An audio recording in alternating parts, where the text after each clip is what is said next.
मुख्यमंत्री पुष्कर सिंह धामी ने राष्ट्रपिता महात्मा गांधी की पुण्यतिथि के अवसर पर मुख्यमंत्री आवास में उनके चित्र पर श्रद्धा सुमन अर्पित कर श्रद्धांजलि दी। उन्होंने कहा कि गांधी जी ने सत्य एवं अहिंसा के मार्ग पर चलने के लिए सबको प्रेरित किया।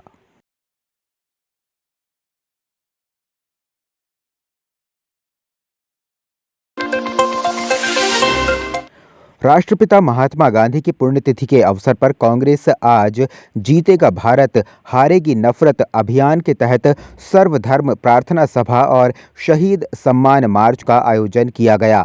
ये मार्च गांधी पार्क से घंटाघर और वापस गांधी पार्क तक शहीद सम्मान यात्रा निकाली गई। इस कार्यक्रम में देहरादून के 1 दर्जन से ज्यादा सामाजिक संस्थाओं के प्रतिनिधियों के अलावा कांग्रेस, समाजवादी पार्टी और वामपंथी पार्टियों के वरिष्ठ नेताओं ने हिस्सा लिया।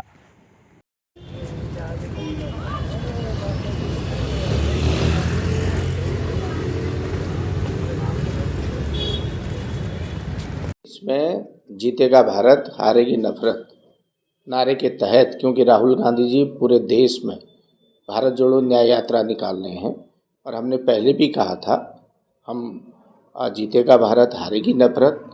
30 जनवरी 1948 को गांधी की हत्या हुई और वो हत्या उन लोगों द्वारा की गई जो इस देश में धर्मनिरपेक्षता का, हिंदू भाई मुस्लिम भाईचारे का विरोध करते थे। आज सत्ता पर लोग जो काबिज हैं वो गोडसे को ज़्यादा याद करते हैं, गांधी की विरासत को भूलने की कोशिश करते हैं।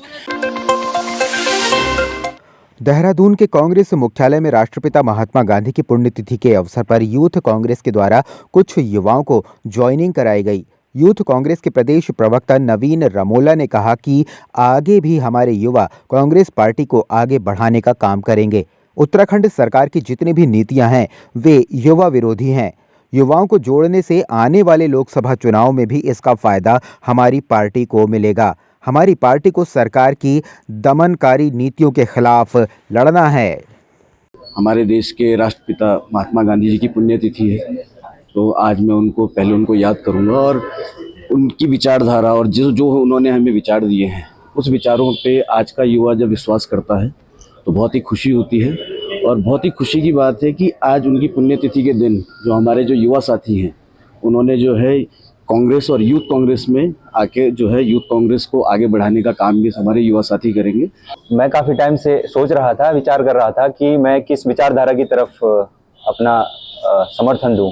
तो मैंने काफ़ी ऑब्जर्व किया है ना, मतलब मैंने आज़ादी के बाद से अभी तक जो है काफ़ी सोच विचार किया, क्योंकि ये मेरी और हमारे लोगों के भविष्य की राजनीति है, जो हमारा कर्म है, जो हमने करना है आगे, वो तय करेगा, क्योंकि पहली सीढ़ी यहीं से शुरू होती है। भाजपा ने यूसीसी ड्राफ्ट सौंपे जाने और विधानसभा सत्र में पेश करने की घोषणा का स्वागत किया है। प्रदेश प्रवक्ता व धामी सरकार में दर्जाधारी मंत्री मधु भगत ने सीएम धामी का आभार व्यक्त करते हुए कहा, देवभूमि निवासियों से किया एक और वादा पूरा करने का समय आ गया है। भगत ने प्रतिक्रिया देते हुए कहा कि समान नागरिक संहिता भाजपा की वैचारिक और सैद्धांतिक प्रतिबद्धता है। जनता को एक समान कानून व्यवस्था देना मुख्यमंत्री पुष्कर धामी के नेतृत्व में पार्टी का विधानसभा चुनाव के दौरान देवभूमि से किया वादा है। माननीय मुख्यमंत्री श्री पुष्कर सिंह धामी जी ने जिस प्रकार से उनका एक विजन स्पष्ट था यूसीसी को लेकर, उन्होंने समय समय पर उन्होंने इसकी जो है समीक्षा बैठक भी की है। साथ में हमारे विधि के जितने भी जो इसके जानकार हैं, विशेषज्ञ हैं, उनके साथ बैठक करके समय समय पर चर्चा करके इसके लिए एक ड्राफ्ट तैयार किया है और अब वो ड्राफ्ट तैयार हो चुका है। निश्चित रूप से कुछ ही समय बाद ये जो है ये पूरा जो यूसीसी को लेकर जो तैयारी की गई है वो आप सब लोगों के सामने आ जाएगी। देहरादून पुलिस यातायात नियमों के प्रति आम जनता को जागरूक करने के लिए सड़क सुरक्षा माह का अभियान चला रही है, जो कि 15 जनवरी से लेकर 14 फरवरी तक चलाया जा रहा है। इसी अभियान के क्रम में आज देहरादून घंटाघर चौक पर 1 दिवसीय बाल इंस्पेक्टर अभियान चलाया गया, जिसके तहत स्कूल में पढ़ने वाले 2 छात्रों को यातायात अधिकारी की जिम्मेदारी सौंपी गई।